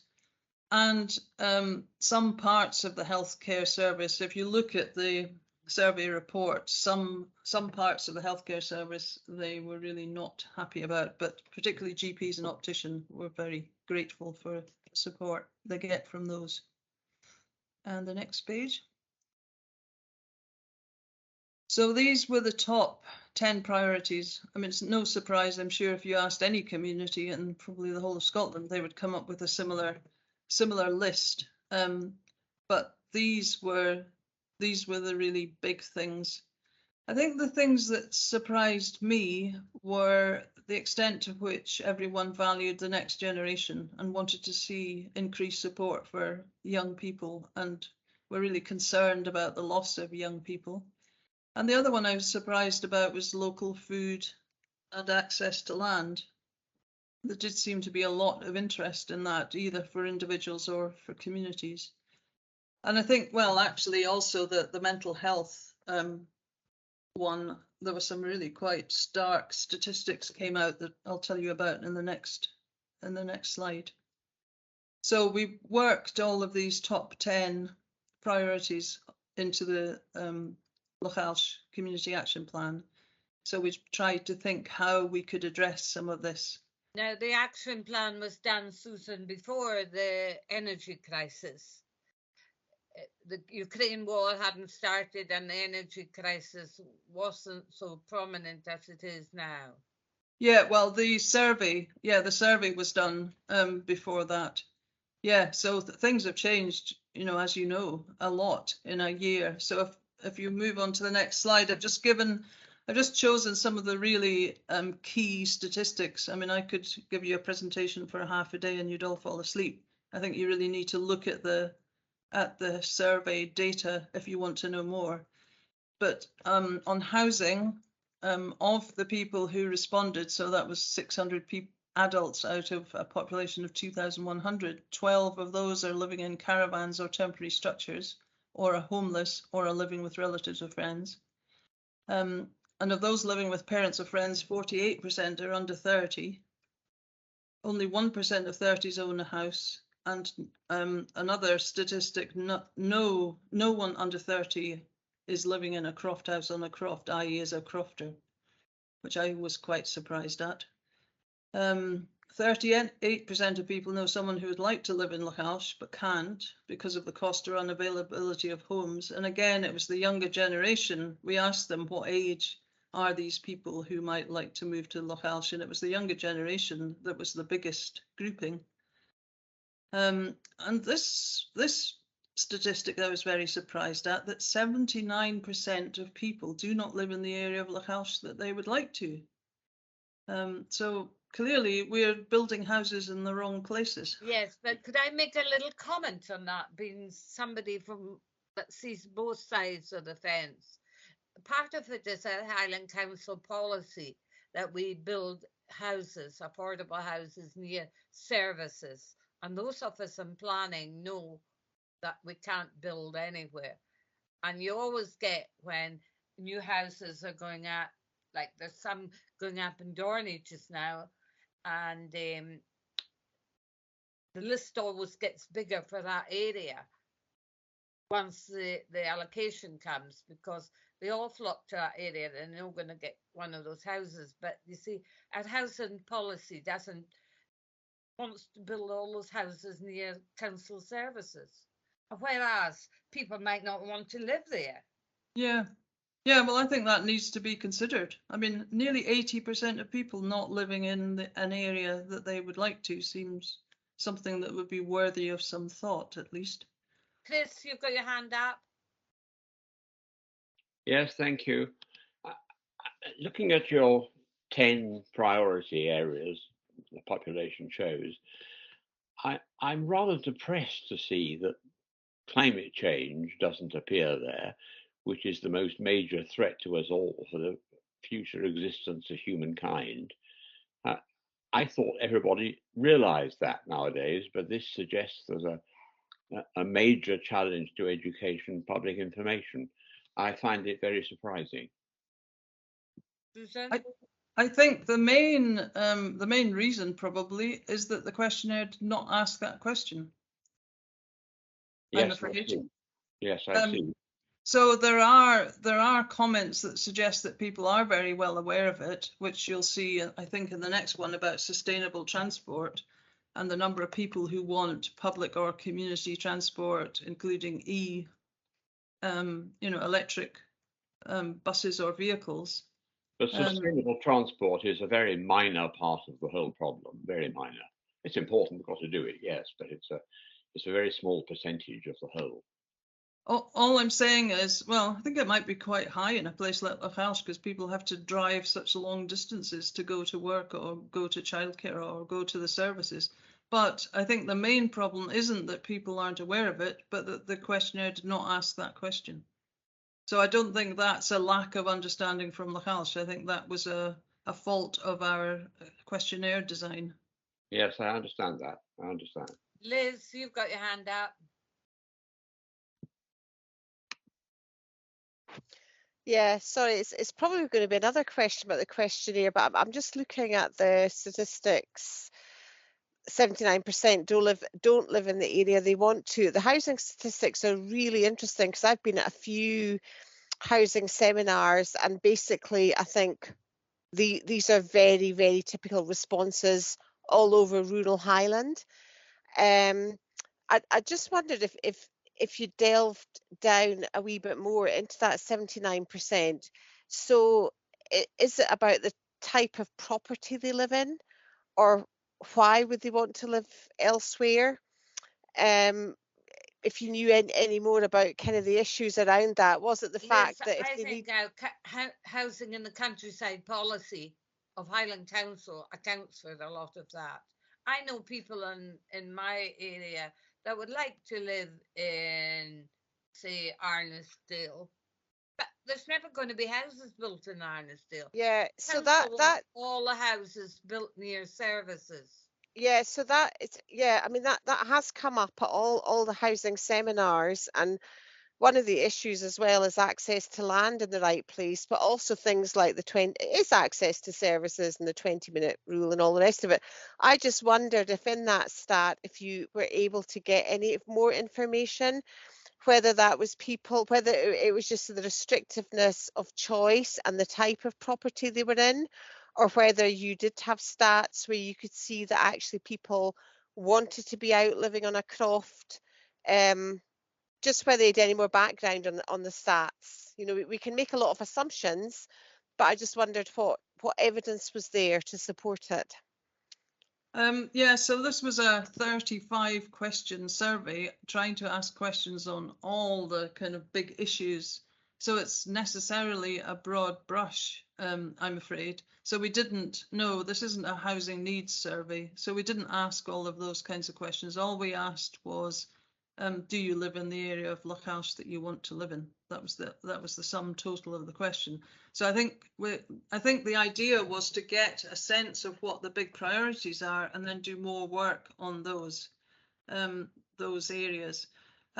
Just to go back to that climate change issue, we realised that we hadn't asked a specific question about climate change, and so we have kind of embedded into the community action plan the recognition of how important it is, and that we all need to work together to try to think how to address it. So yeah, if you have a look at all of the reports, I hope you'll get a sense of what we were trying to achieve, as I say, to get a broad brush of what people want action to be taken on. What are the issues what are the top priorities for everyone, rather than detail? Yes, in relation to your previous comments about, of course, local transport should be sustainable, it's important, but all of transport, road, rail, air, sea, the lot, is only 19–20% of global warming emissions, whereas, for example, food production is over 30%. So, but, you know, compared with food production, all of transport is fairly minor. Of course, we have to deal with everything. Of course, we do. Yes, but we need to keep it in proportion. Yeah, I was just giving that as an example. So we also did ask about local food, and we asked about what state of repair houses were in and whether people had enough income to keep themselves warm. So we asked kind of tangential questions, but not a single one saying, are you concerned about climate change? I think probably because we knew that everyone would say yes. So we were trying to think of what actions could we take that might might be able to combat it. But we should have had, even though we knew that a big proportion of people would say yes, we should have had a question specifically about climate change. I know that as a member of the planning committee for many years, my biggest struggle has been getting houses in the countryside built for where people want them. Yeah. Well, as I say, I've just pulled out some, you know, there's a lot more detail. I've just pulled out some of the sort of most startling bits of data that I thought, you know, might stimulate discussion or thought. So if we move on to the community, I think the next one is sustainable transport, possibly. Yeah. So 66% of people were negative about the availability of public transport, and 300 people wanted a community transport scheme, and it specifically described an electric community transport scheme. So there was a lot of support for that. It was the second most important thing in that questionnaire section that asked what actions should we take to protect our natural environment. Then priority number 3, the next generation and under 30s and children. So a lot, as you can see, a big proportion of the community are concerned about the loss of young people or the inability to keep or attract young people. 86% are worried about that. 76% are concerned. So we had a number of statements that said, you know, and they had to say whether this was a big concern or not. The other, yeah, there's some pretty stark statistics to do with young people, so that 70% of under 30s reported that their mental health had declined during COVID, which was way out of sync with the average response, which was only 33, well, it's still quite high, but 33% as opposed to 70%. And 62% of under 30s reported having experienced mental health, ill health. And there were a lot of, there was a lot of other information about young people, about, you know, some of the background to why this should be. So they were disproportionately in seasonal tourist jobs. They couldn't get access to housing. They also talked about not being able to get educational training that they needed or wanted. So that there's a lot of background to that. And I think also particularly because of COVID, you know, our communities did a lot of work to support the elderly and people with illnesses, but maybe forgot about the young people who were stuck at home, not able to see their friends, and probably doing all the not very rewarding jobs in shops or whatever. So it could be that that's not, these statistics to do with mental health are now better. If we surveyed again, they might be better. I don't know. Chris? Yes, as a doctor myself, I was just interested to know, did you give them any guidance on how to define good mental health or poor mental health in the questionnaire? Because the boundary between the two seems to be very ambiguous. No, we didn't. We just allowed people to self-report. But as I say, there was a very big differential between the older you were, the less that was a concern. Whether that's to do with how people approach mental health, I don't know. But I suspect that's a difference in definition by generations. Yeah.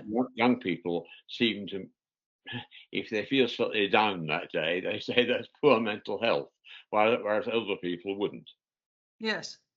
But then equally, older people were reporting isolation, yes, for example. Yes, certainly, yes. Not necessarily. I wouldn't agree with Chris there that if you're young and you feel a bit down, it's not, because it depends on the circumstances they're in the home, and it could be a circumstance they can see no way out of. And I know that mental health, the care for the post in our area was they had a job filling it, And at that time, there was nobody in post to help. I'm not suggesting that young people don't suffer from poor mental health. Certainly they do, very seriously in many cases.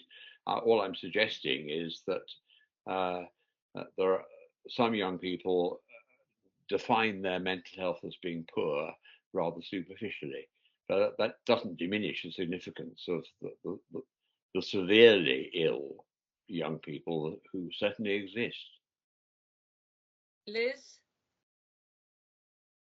Yeah, I'm just on the mental health thing. I mean, I think that's fairly accurate, actually, that 70% of under 30s reported a decline, however they measured that, because I actually think for that age group, it was so much harder for them. You know, they were at an age where they should have been going out and about and going away from home.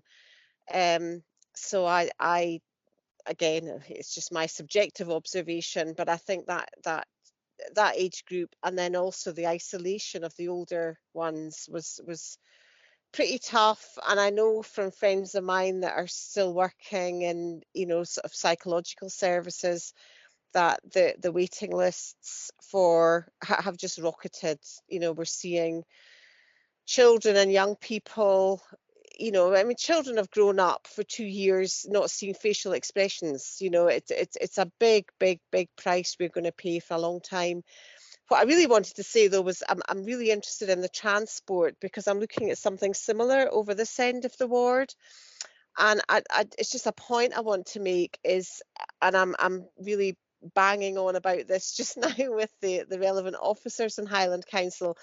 There's an awful lot happening at the moment around public transport in Highland, which you can read about in the committees. However, my experience is that what people in the villages want is community transport, and I think we've got to be really clear that that is not public transport, that what that offers is something different. And there was a similar feasibility study done over in the Content area, looking at community transport, and then all of a sudden more buses went through the village, and it was well, you know, has that solved the problem? No, because community transport reaches out in a way to these remote and rural communities that public transport just can't do.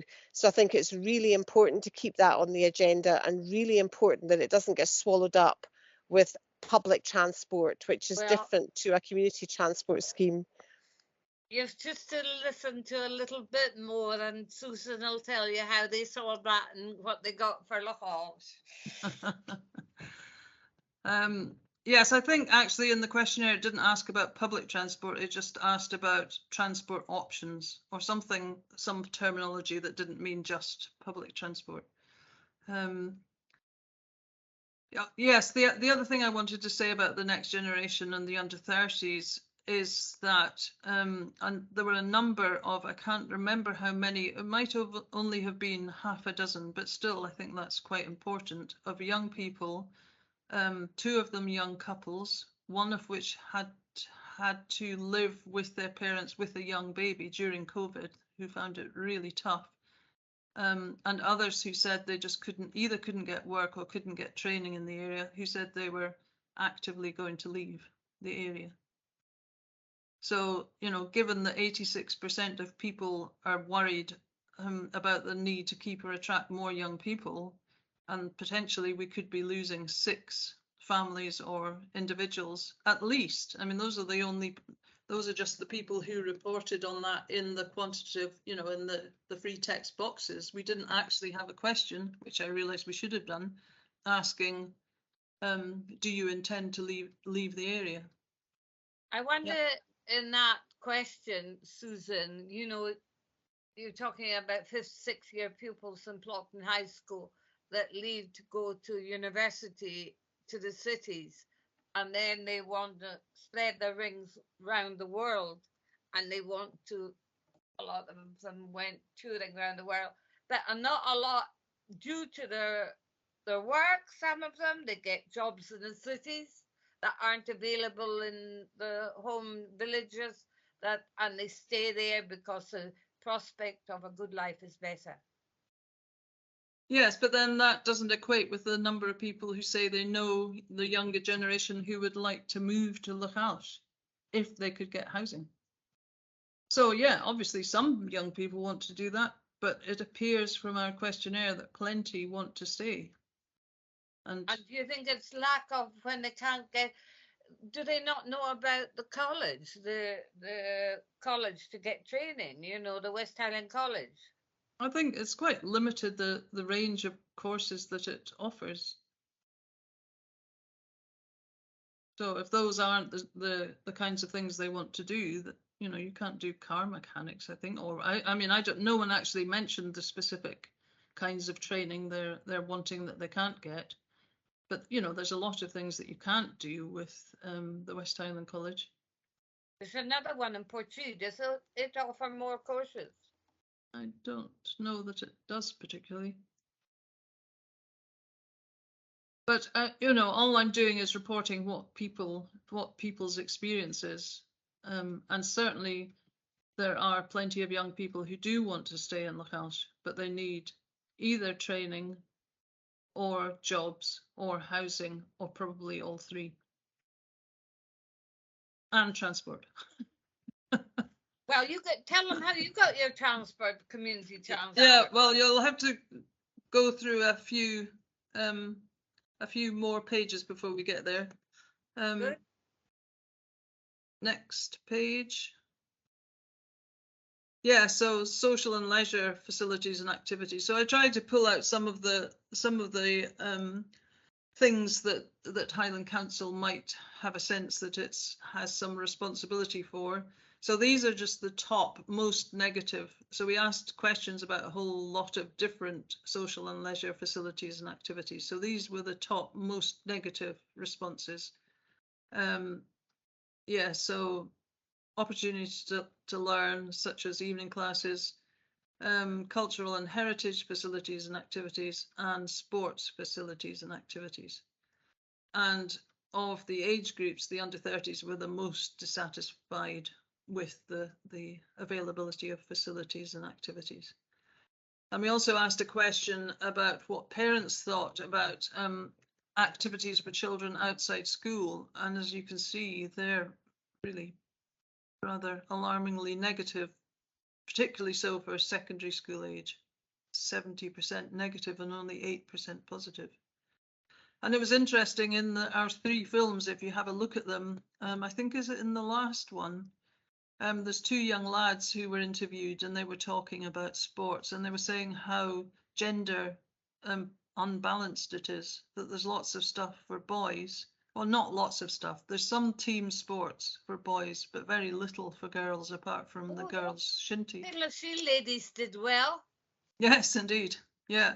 But they were making the comment, if you're not interested in team sports, then what is there? So yeah, as I say, I'm deliberately pulling out of the whole huge survey results the kind of the most startling, well, to me, the most startling statistics about what people think and people feel.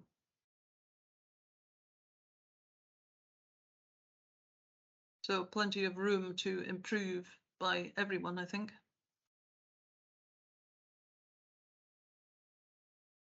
Hi, can I come in? So yeah, sorry. So just actually you threw me with the sport there. I'm that's really quite sad to hear, and I'm a bit disappointed to hear that people still think of sport as being gender based. You know, I would have hoped that if there was football, it was open to anyone. I mean, we've now got a Eco who is a former international ladies football player. So that's kind of disappointing. I don't know how we look at that, but trying. We've got our ladies shinty team who won the championship. Yeah. I'm aware of that. I'm just kind of disappointed that has actually been an issue at all, and clearly we've got a lot of work to do there. So that's quite a challenge to us. What I actually wanted to raise was a couple of us were approached, and it actually was from a constituent in that side of the ward, and it was about the lack of opportunities with individuals using the +1 card, in particularly in the Lochalsh area. So again, as councillors, I think, given what you've said, you know, that there clearly isn't a lot. If folk are saying there's not a lot of opportunity anyway, there's going to even be less for those that are using the +1 card. So this was in the summer when a lot of the you know, additional support in these facilities closed. So people that had carers were looking for activities that they could undertake with the +1 card for the carer. So that's actually quite challenging for us. What you've put there. We'll certainly need to bear that in mind. Chris? Yes, thank you. This is a question really expressing my ignorance about life at that end of the ward. But I was very encouraged to see that 47% were positive about cultural and heritage facilities and activities. I just wonder what sort of cultural facilities there are in the Lochalsh area. Do you get visits? I mean, here in Strathpeffer, we have the Scottish Chamber Orchestra coming occasionally, and other orchestras as well, to the Spa Pavilion. Do you have that kind of opportunity in Lochalsh or not? There's a new studio open, do you know? Yeah, many apologies. That should say negative. Should say negative? Yeah. Oh. Sorry. What about the new studio that's open? Yeah, there's the Skybridge studio has just opened fairly recently. So they're putting on some arts and cultural events. And quite a lot in Arnisdale Hall. In what? Arnisdale Hall. There's quite a few events in Arnisdale Hall. Yes, yeah, there are. Some of the village halls put on things from time to time, a dance or whatever. But yes, sorry, that was a typo. That should say 47% negative. These are all the top negative. Well, that is rather different. Yes. No, yes. I was referring to quality music, really, orchestral concerts of even small groups. But anyway, that's negative. Okay. Yeah. I wonder how Lochalsh compares with other areas for social or leisure. 70% of the secondary. I mean, they've got rugby, they've got football, they have shinty, they have youth club. What else would they be looking for? I think, well, if what these young lads were saying, if you're not interested in team sports, then none of these football or shinty or whatever is much use to you. A wonderful area for hill climbing. Maybe they're not interested in hill climbing. I don't know. We didn't get the detail. That was parents talking about activities for children outside school. Well, it would have been helpful if they say what they're interested in. Well, it was the way the questionnaire was designed. We didn't. Well, they could have made a comment, but I don't think we had any specific comments about what they were looking for. Chris? No, it's all right. My hand should come down now. I was listening to the conversation with interest. Well, we move on to the next one, Susan. Yeah, just a quick thing on the sports. You were asking about sports. So basically what people said was we've got the shinty pitch at Rarick, which was developed by the shinty club, but no clubhouse. So lots of people said that a clubhouse is a real loss. Can't get money for it. The second comment was about the swimming pool, which is a community charity that runs that it was great, but that it really needed more sporting facilities attached to it. So there's a small gym, and a number of people said they'd love to see a running track or something like that. And a number of people, or some people, commented on the expense of the Plockton pitch, that it was out with what some community groups could afford to pay. That was run by education. Yeah, to get access. Education charges are too expensive. But in the swimming pool in Kyle, they do have gym facilities. Yes, but various people said they were too small and they would like to see more. Yeah, I'm sure. Yeah, so I've been involved with the shinty pitch one from the very beginning, and the likelihood of us getting money for a changing room, there's just no money available right now. We've tried every source of funding, you know. Yeah, I think it depends how you design the project. I think it could be possible, but. Well, it is an all sports facility. It's just not shinty, the pitch at Rerrick. Mm-hmm. But anyhow, as I say, I'm just reporting what people said in the survey results.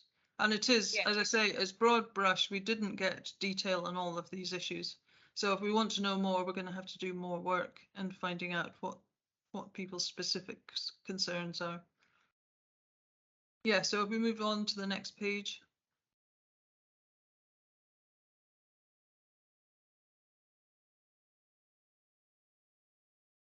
And this is, I think, the final one I'm reporting on out of many that I could have reported on. So, as I say, this was in April 2021, so before the real cost of living crisis hit. But already then, nearly 20% of respondents reported that their income wasn't sufficient for their household needs. And of that, within that figure, for 30s, that was 50%.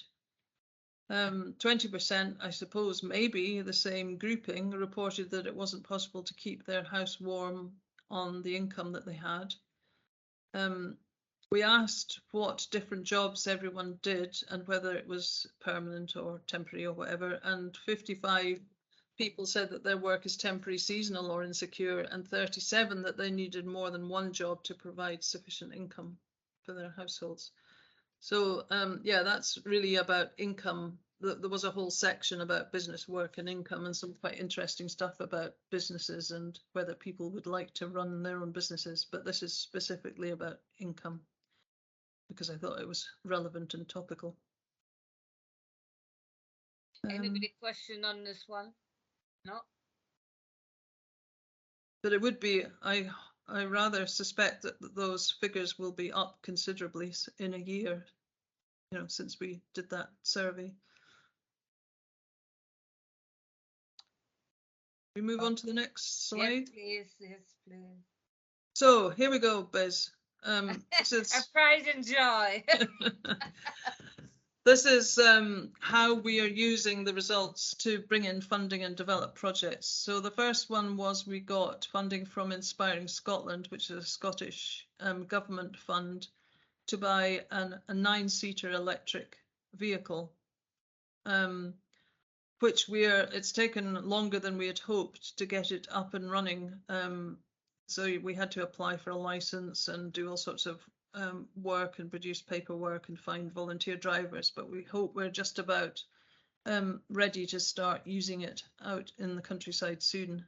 So the idea is that it can both be hired by groups to do whatever they want to do, but also that we could set up some regular runs, for example, to bring people from outlying areas into Kyle, where most of the services are. And the intention is to really use it within Lochalsh, not do long journeys anywhere, not be going off to Inverness to do shopping because we're trying to promote local businesses, for example. So I hope that will begin to make a positive impact for people. We also want to look at existing and possibly new walking and cycling routes, because a lot of people asked for that in the survey, that they wanted to be able to connect between villages using sustainable methods such as cycling and walking. So we're looking at that and seeing whether we could find.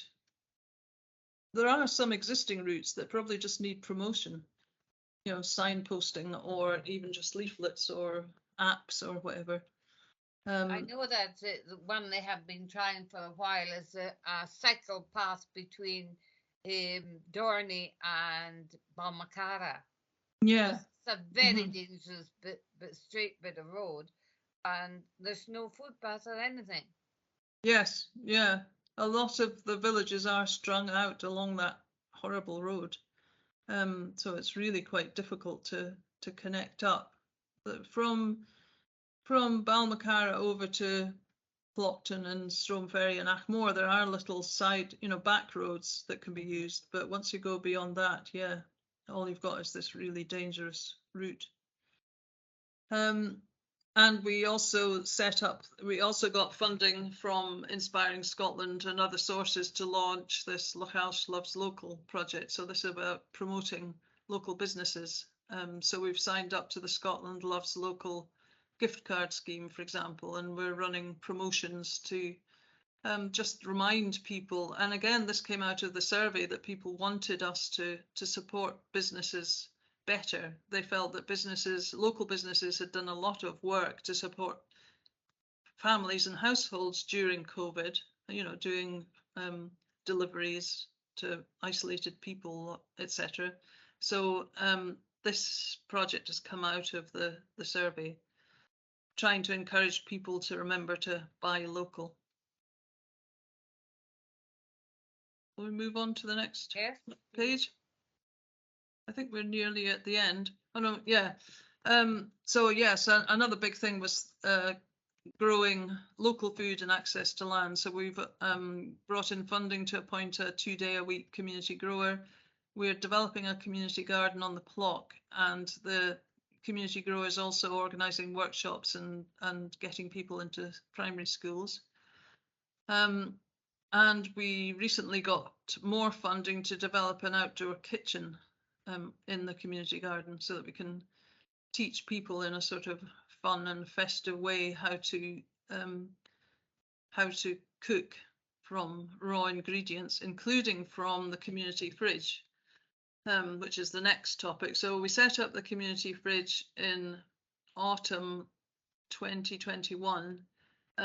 Coming out of COVID and the food vouchers, we realised we couldn't afford to and didn't want to carry on producing food vouchers. So instead, we set up a community fridge, which has now developed even further. We just recently took on the lease of the old tourist information shop in the middle of Kyle, just off the main car park, and now have a second-hand shop and community fridge all in one building. Yeah, so the aim is improving food security and helping with the cost of living, but also reducing waste. So the amount of stuff that people are bringing into the shop is just astonishing. That presumably otherwise would be going in the bin. I don't know where it would be going. And we get nearly out-of-date food, or food that's past its sell-by date but is still safe to eat, from the Co-op and from the Mace stores in Kyle for the community fridge. Chris? It was just merely a comment to say, with reference to your previous slide, I really liked your display of healthy vegetables beside your new minibus. Yes, that's a good point. I don't know quite how you are purveying more healthy food besides your community garden. I don't know, but I like the emphasis. Good, Chris. I'm glad the presentation's suiting you. Liz.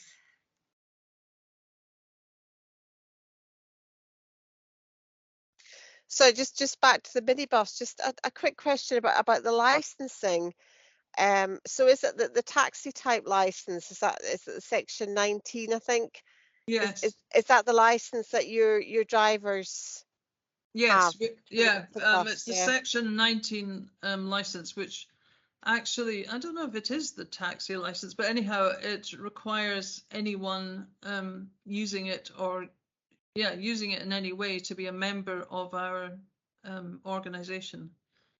So they'll have to, if they're not already a member, they'll have to fill in a membership form and get a membership card.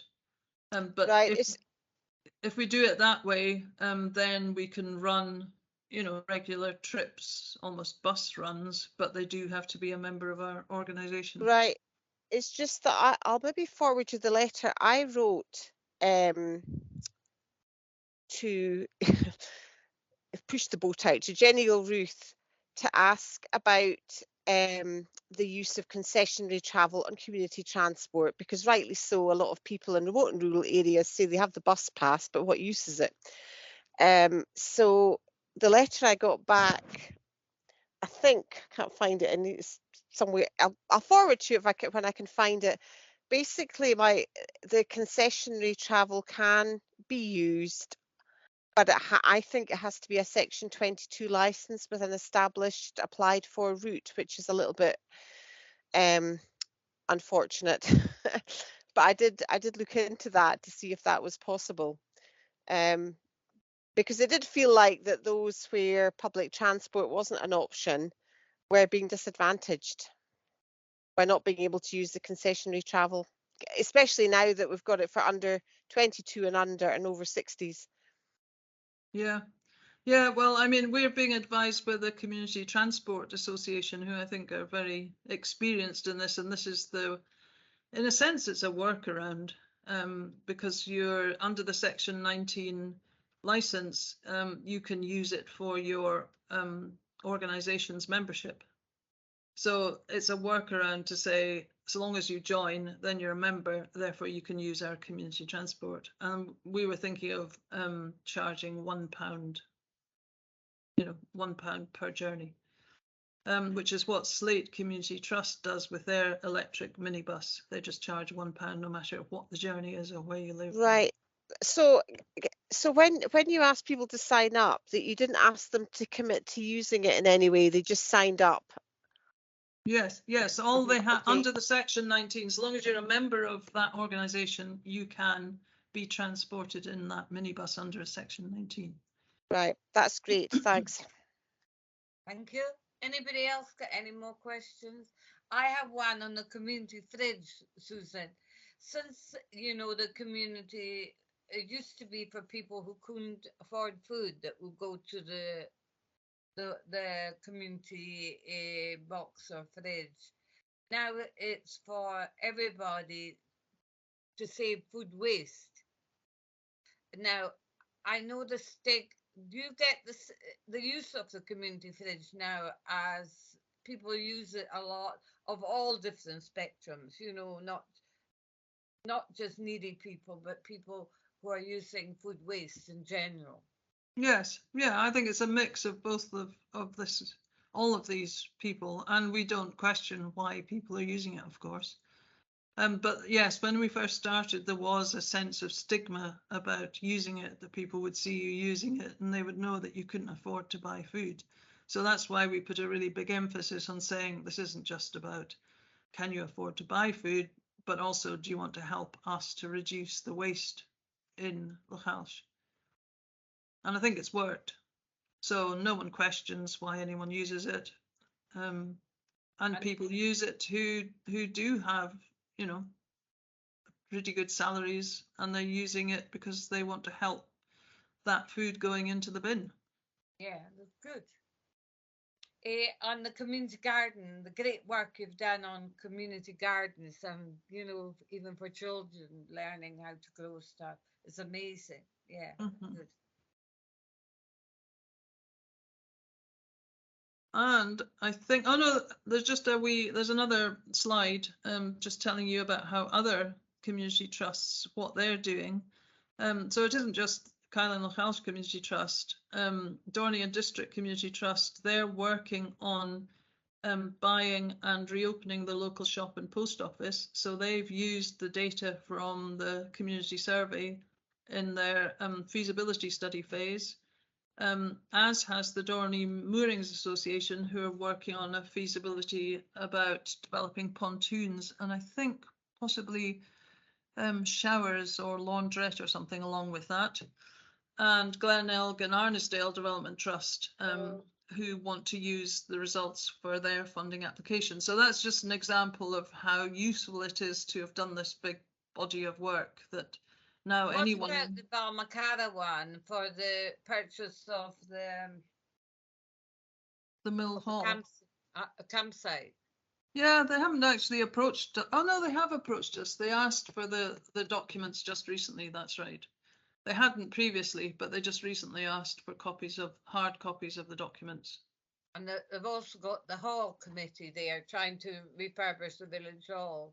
Yeah, I think it's all the same. That's all the same organisation, Balmacara Community Trust. Yeah. Yeah. You are for the information of Chris and Liz, the Lochalsh collaboratives are the main body. All the other ones go back to the Lochalsh because they've got a development officer to help them get funding. Yeah. Well, in our bid to the next round of the Investing in Communities Fund, we've actually asked, I mean, I don't know if we're going to be successful, but we have asked whether we could have a development officer whose job would be to work with these smaller organisations who don't have paid officers to support them in developing their projects. There's also the Plockton and District Community Trust who have got various plans they're working on. So a number of them came back and said, yes, they would like support. So that was Dorney and District Community Trust, Plockton and District Community Trust and Balmacara Community Trust have all said they would really welcome paid support as they work on their projects, because they're all completely voluntary. They don't have any employees or anyone to help them. Thank you very much indeed, Susan. That's been a brilliant presentation, and I'm quite sure that Patrick will know about it, but Liz and Chris, who are on the other side of our ward, I'm sure they found it very informative, and thank you so much. Not at all. Thank you. And if anyone has any questions, yeah, do go on our webpage, lochalsh.uk, and have a look at the stuff if you can. And if anyone has any questions, do get in touch and I can try and answer them. Thank you so much. Yeah, Susan. thanks very much. Righto. Thank you. Cheerio. Bye bye. Really kind of you. Thank you. Bye. Thanks then. Bye. Bye. Bye bye. Thank you. Piers, do you think we could have a short comfort break at this Yes, stage? certainly, Chris. How long would you like? Well, 10 minutes. So the next one is the approval of the appointment of chair. No, appointments, member appointments. So that was the one we agreed yesterday for the access, for the access forum, isn't it? The person to go on the Dingwall one. Chair, Yes. if I can come in, Who was that? Who was nominated again? You're asking for a nomination today for that Oh, I'm position, asking. Chair. Oh, so we just discussed it yesterday. Oh well, could I have a nomination? Am I allowed to nominate somebody? Well, I was just going to nominate Christopher. Oh well, that's fine. I'll second it. If he's wanting to go on. I'm honoured. There we are. It's done. There you have it. That didn't take long, Tim. And the next one's our ward discretionary budget. There's always interest where there's money. Again, Chair, these are just for noting. These are grants that you've already supported. We have supported them. You probably, So yes. we're just noting them as It's for noting. It's for noting. Now, here's your hotspot. Tim, you're on next. Thank you, Chair. I'm joined on the call by Julianne Bain as well, who's done a fair bit of the detail for the Edinburgh Firth local development plan within your ward.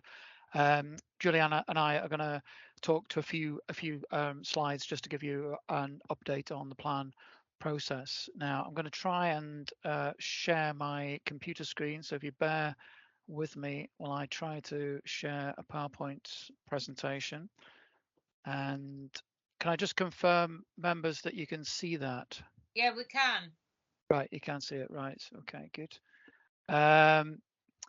Right. Is it very small for you? Can you see that? No, not too bad. It's fine, right. It's not Okay, too bad. I'll maybe. It's quite small, yeah. Right. Okay. I'll go out of that version. Oh, that's better. Yeah. Right. Okay. It's yeah.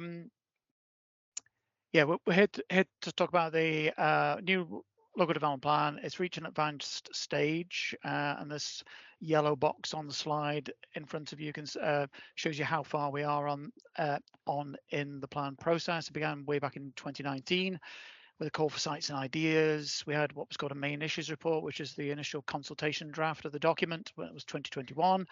A year ago, this particular local committee approved its local detail content of the plan, and that was issued for public consultation early on this year. And so we're at this yellow box at the moment. So where the 6 local city committees that cover the plan area are being asked to have a look at the objections we've received on the plan and to approve the council's case. That's in Appendix 1. You've got two appendices to your papers. Appendix 1 is the local detail, which is the bit you're being asked to sign off on, and Appendix 2 is the wider detail of the plan, which you're being asked to note and just to take account of in making your decisions on Appendix 1. What happens to all the objections in the council's case, i.e. to Appendix 1, is it gets passed to a government appointed person called a reporter, and they will they have the power to make the final choice on the content of the council's plan. Basically, that we don't really have an awful lot of option to change things at this late stage in the plan process. Lots of comments received, not a huge amount within your this part of your ward. You know, you can maybe see from Appendix 1 and 2 that there's a lot of local detail, if you like. Most of the comments received related to the local detail of the plan, and as I've just said, there isn't really an awful lot of opportunity to make major changes to the plan at this late stage of the plan process, other than to fine tune things, if you like. I'm going to hand over to Julianne in a second to talk you through the detail of Strathpeffer, which is the only main settlement within this part of your ward.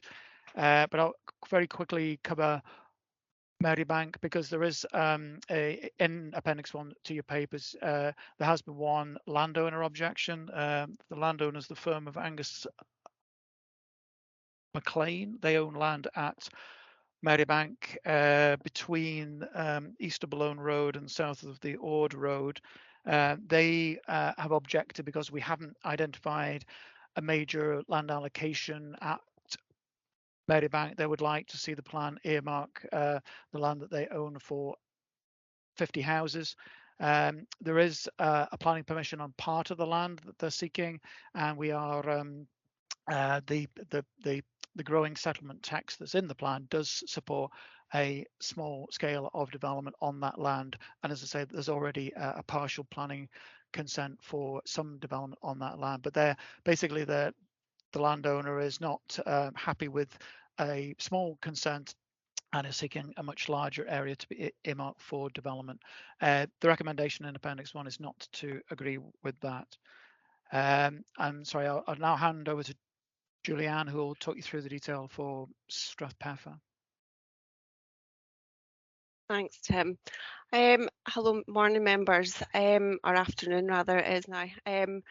Within Strathpeffer, we had a number of people who were noting their support for the content of the plan with regards to the village. Particularly to note, the Community Council have stated that they support the content subject to there being no further changes. In particular, they were keen to have this lower level of future house building in Strathpeffer, with just the 2 allocations, taking into account the recent completed house building at Canellan. The 2 allocations are both for housing. SPO1, which is just north or northwest of where the new housing has just been completed. Since the publication of this proposed plan, there has been planning permission granted on that site for 3 houses. That was granted at the end of the summer. The other allocation over on the other side of the village, SPO2 Nutwood, there were a few people who, oh, it has disappeared. There were a few people there were a few folk who were objecting to that site, but it's worth noting that there's actually an extant planning permission on it for 15 units, and the majority of people's concerns have been dealt with either through planning conditions attached to that permission, and also in mitigation that has been put alongside this allocation and as developer requirements. That's everything, Tim. Okay, thank you very much, Julianne. So finally, members, it's just really to give you information on what happens next. So this is one of 6 reports going to the local city committees this month. We were at the East Ross meeting this morning as well. The overarching issues, the general policies, the approach, the overall housing requirements, which you can see in Appendix 2 if you read the detail of that one, then that all gets reported to the Economy and Infrastructure Committee early next year for them to decide on that component of the plan.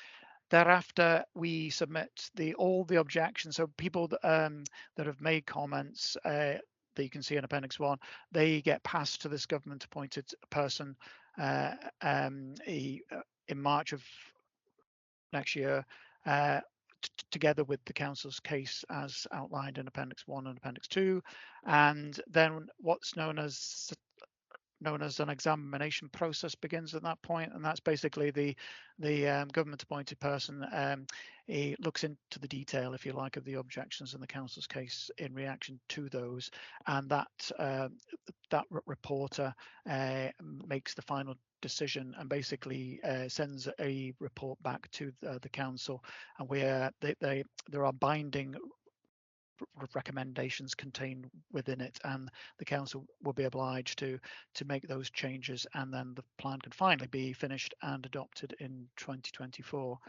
And that, members, is all I have to say. Be happy to answer any points of detail that you may have. Anybody got any questions, Tim? No? Oh, Christopher. Well, I want to say first that as a Strathpeffer resident, I'm very happy with all those proposals. But just to clarify, the house building, the first, I can't remember the code you used, but the first smaller area to the south expansion, I take it that is an extension from the building that's going on at present, the house building, up to the road that goes up to Kinellan, because there's a taped off area or fields there, which I assumed was the planning permission area. So essentially it'll take the housing up to that road. Is that right? Yes, it probably doesn't go. It won't extend over as far in the field wise, if you understand. It doesn't come over to the full extent of the farm lane, but there will be an element of it for access out through there that will be part of it. It is allocated in the proposed plan for 7 units, and the original application that came in was for 7 units. And during the course of determining the plan and application, it was brought down to 3 units, and that was for various reasons, and one of which was that the standard of access road that had to be put in for 7 units was different to 3 units. There is still potential for another 4 to go in there, but that's the 3 is what got permission just at the end of August. Yes, I see. Yes, that's fine. It's a sensible area to expand into. I entirely agree.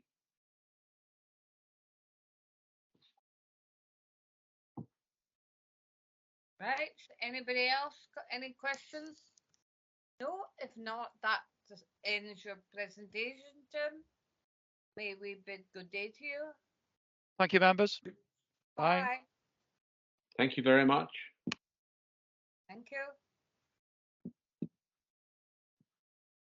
That's us, back to ourselves, yes. Yeah, well, that's the end of today's meeting.